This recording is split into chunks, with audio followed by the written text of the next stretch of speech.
have to hide when it rains. Written by Darkheroxx, aka Anthony Lee. I hate it when it rains. The feeling of the air makes my skin crawl, and the pitter-pattering of the droplets pound in my ear. I fucking hate the rain. How it fills me of bad memories. Images of my grandfather cowering under the blankets. An adult man who fought in wars whimpering like a child as the sound of thunder shook the house. I'm so afraid of the rain because of what it brings. A monster. A curse. I was around 2 years old when my dad left. He just disappeared without saying a word to anyone. My mom did her best to take care of a baby while she was a kid herself. She was only 20 years old when she had me. She struggled so much because of me.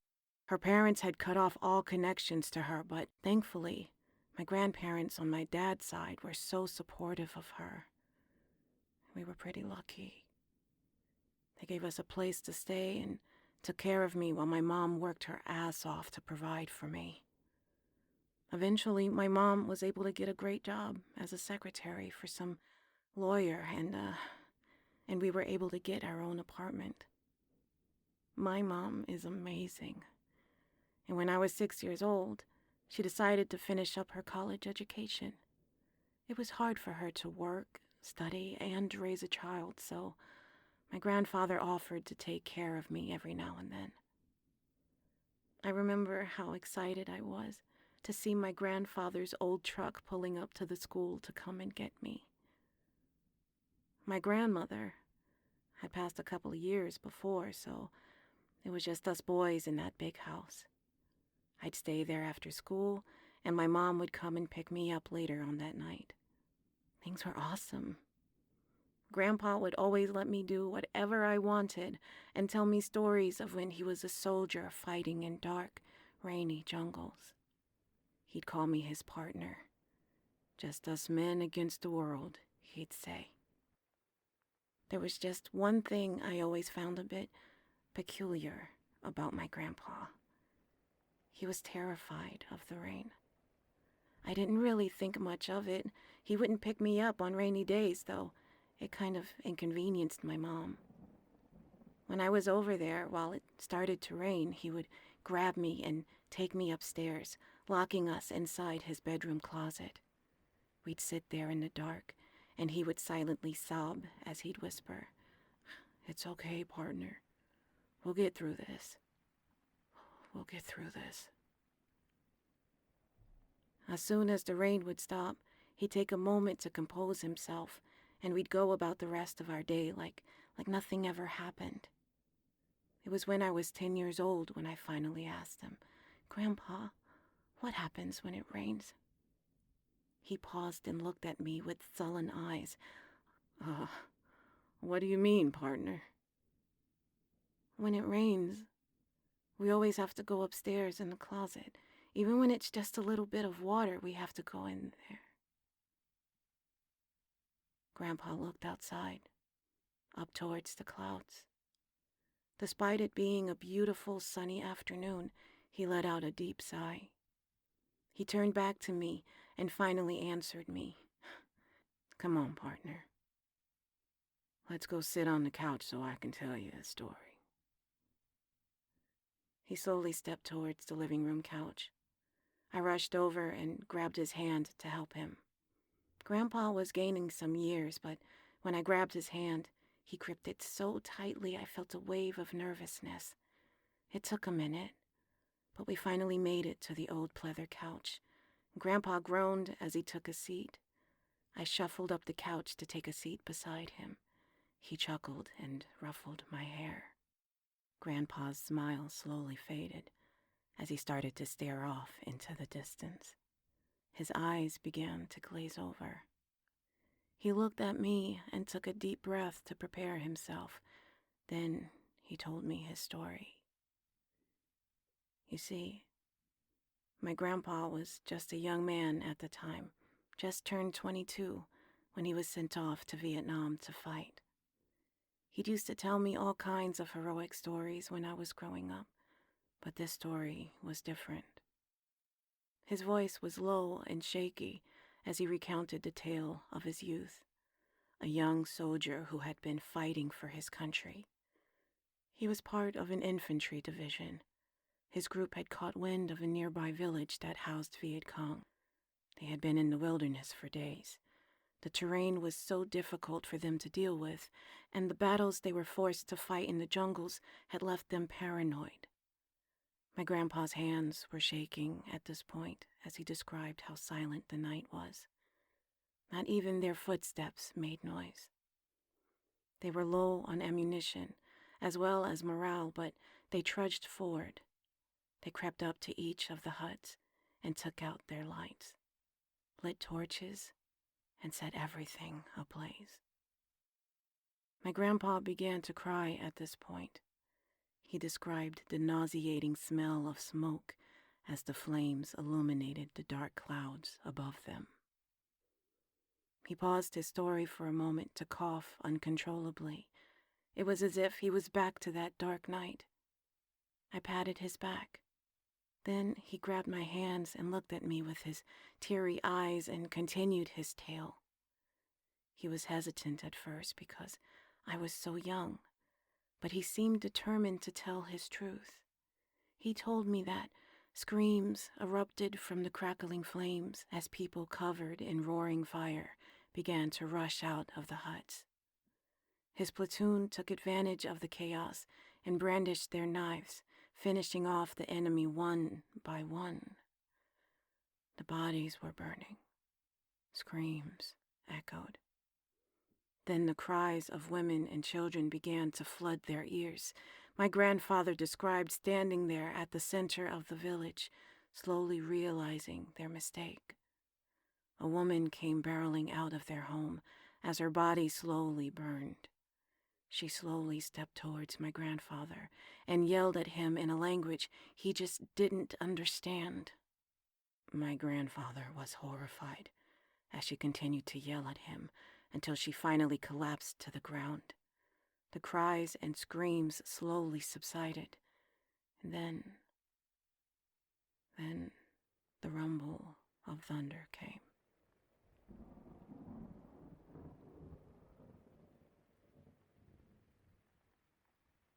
Rain began to crash onto them. It was a monsoon. It came down so hard that the flames were quickly extinguished. The burning bodies were now piles of melted flesh, and when my grandfather looked at the woman, he realized she was holding something. He began to describe the nausea he felt, the pure guilt when he realized that she was holding the charred remains of a small baby. My grandfather began to choke up again and let out a disgusting cough. I was too young at the time, but I understood that he was in so much pain. All I could do was hug him as he began to sob. He tightened his arms around me. For a moment I couldn't breathe, but I endured for his sake and returned the hug with as much strength a child could muster. We sat there in silence for a moment until he whispered, "That isn't the worst part, partner. It got much worse." I felt my heart drop as I heard him say that. I tried to look at him, but he kept me tight in his arms. He whispered again, "That woman, she cursed me." Her words, like her flesh that night, were burned into my memories. I felt his body begin to shake as he continued. I inquired about what she said, and apparently she cursed me. She told me she would get her revenge on me. and my men. I felt tears thump onto the top of my back as he finished his story. Every time it rains, she comes for us. One by one, my men began to fall. Every time the damn rain came. He groaned in pain as he said it. It didn't stop there. She wanted all of my men.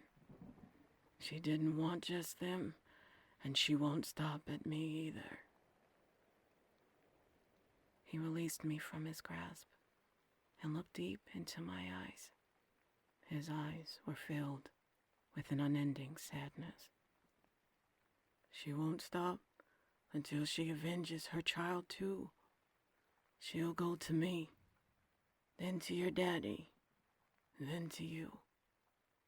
And if you happen to make it by then, pray you don't have a son, he said with such terror in his voice. I couldn't control it at that point. It was too much for a child like myself, and I burst into tears. My grandfather realized what he had done and did his best to distract my young mind to help me forget. He snapped back to normal, and he tried everything to help me forget. Well, I didn't forget. That story he had told me stuck with me for a long time. He told me to never tell my mom, and I didn't. I was too afraid to tell anyone.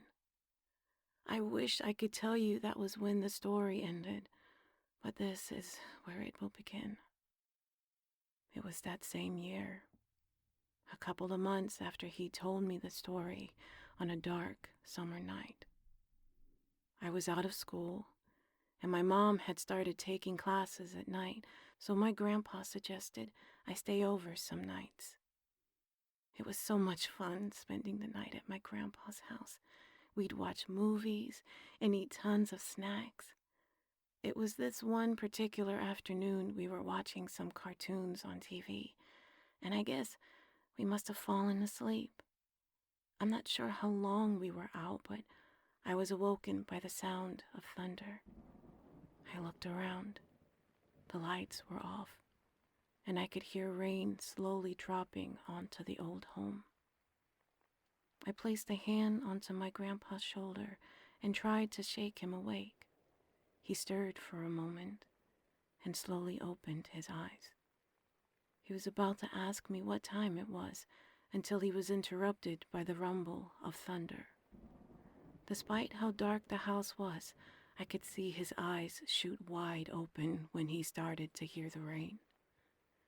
He grabbed my hand and tried his hardest to get up from the couch. I hopped off the couch and tried my best to pull him up. Hurry, we have to go upstairs, he yelled. We made our way towards the stairs, and when he reached the bottom of the steps, the rain poured harder outside. The sound of the rushing water was almost deafening. I went a step ahead of my grandpa, holding his hand tightly as we tried to rush upstairs. We made it halfway up the stairs until Grandpa suddenly stopped moving. I turned to look at him, and I saw him looking down the stairs. Something was mixing with the sound of raindrops and thunder. It was a low, chirping noise, like something was making a cicada noise with a broken throat. I looked down towards the darkness. I couldn't see a thing until a crack of lightning illuminated the space around us. It was for a brief moment, but I saw at the foot of the stairwell a glimpse of a dark figure looking towards us. It was thin and naked, with dark, cracked skin. It stood there with its legs bent awkwardly and its neck tilted to one side. Its hair was long and wild, reaching their waist. It had one long arm hanging down while the other was clutching something to its chest. I was so afraid. I didn't know who this person was or how they got inside, but I called out to my grandpa, "Grandpa, Grandpa, please, we have to come up." I yelled, but he was just frozen in place. I felt his hand sweat and shake in my grasp. Lightning struck again, and as the room lit up, the figure had gotten a step closer. It was on the stairwell. I let out a scream as I took both hands to try and pull my grandpa up the stairs with me. The rain continued to come down, but that chirping sound, that disgusting, low thrum had gotten louder. Another flash of lightning, and again, it got closer this time. I could see that it was a woman. The woman was burned black head to toe. I could see bits of her charred flesh crack as she began to step closer and closer to us. I was just too small, too weak to pull my grandpa away from her. Suddenly, the lights began to flicker on and off, and I could see what the burnt woman was holding. It was small, naked in her charcoal arms, a melted, fleshy mass that looked towards me with two wide sockets of darkness for eyes and what appeared to be a toothless, open mouth. The noise was coming from the small thing. My grandpa let go of my hand and just stood there before them in a daze. I cried out to him again, but my yells were drowned out by a scream. It wasn't just one scream. It sounded as if dozens of people were crying out in pain. The lights flickered wildly like a strobe light in the room. Slowly, but surely, the woman pushed my grandpa down onto the steps of the stairs. She began to clamber onto him, and I heard him scream as I heard his old bones break upon impact. Her burned body was on top of my grandfather. The small, melted being squished onto my grandpa's chest and crawled towards his mouth. I sat there in awe as the small thing took its little hands and began to put them into my grandpa's mouth, going deeper into him. My grandpa tried to resist, but the burnt woman grabbed both of his arms and slammed him onto the stairs. I heard another nauseating crack of his bones, and he let out a muffled cry of agony. My grandpa began to choke and gag as the fleshy being began to dig inside of him, through his throat from his open mouth. I let out another cry, pleading with them to make it stop, but the little monster began to pull something out of my grandpa. It began to break open his mouth to carefully and meticulously pull out a beating red heart from his chest, up to his throat and out of his fucking mouth. The woman slowly reached out to the thumping heart and grabbed it. It began to look at me with one eye through its long black hair. It pulled the heart towards its lips, and it opened its mouth wider and wider. It revealed sharp black teeth within the void of its mouth and sank them into the heart. It chewed, and the blood from it spilled onto the flesh baby. Its chirping turned into high-pitched squeals of delight as it reveled in the falling blood. As it finished chewing and devouring my poor grandpa's heart, it looked at me and licked the blood off its cracked lips. She picked up the baby and slowly got up. The lights finally flickered off again, and I stood there in pitch blackness. I heard something roll and thud down the stairs, and with another crack of lightning, the room illuminated to reveal my grandfather, bloodied and broken, at the bottom of the stairs. I fell backwards onto my butt and just sat there in the middle of the stairwell covered in tears, snot, and urine. I just sat there, staring at the lifeless corpse of my grandpa for hours until the rain finally stopped. My mother came and found the state that we were in. She released such a blood-curdling scream, but it didn't shake me. I just stood there. The diagnosis was that my grandpa had a heart attack and fell down the stairs. Needless to say, it took a lot of therapy to deal with what happened that night. It took years and years, but slowly I was able to, at the very least, cope with it. And whenever it rains, I turn into a frantic mess as I try my best to hide from something. My mom just couldn't stop worrying about me. She pushed everything aside to stick with me through all of it. Then I became a young man.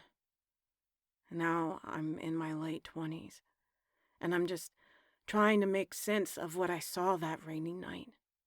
It really messed me up. Even now, I have to skip work if it rains.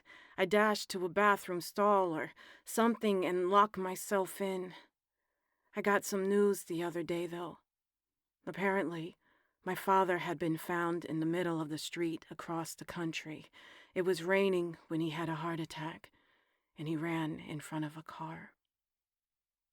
I'm not sure what to do next, but hopefully those things won't find me. It began to sprinkle the other day, and I saw something creeping outside my window. Whatever it is, it's not done. It won't be done until it takes all of my grandpa's men. I'm afraid to end up like them. I'm afraid to see those things again. I'm so afraid of the rain.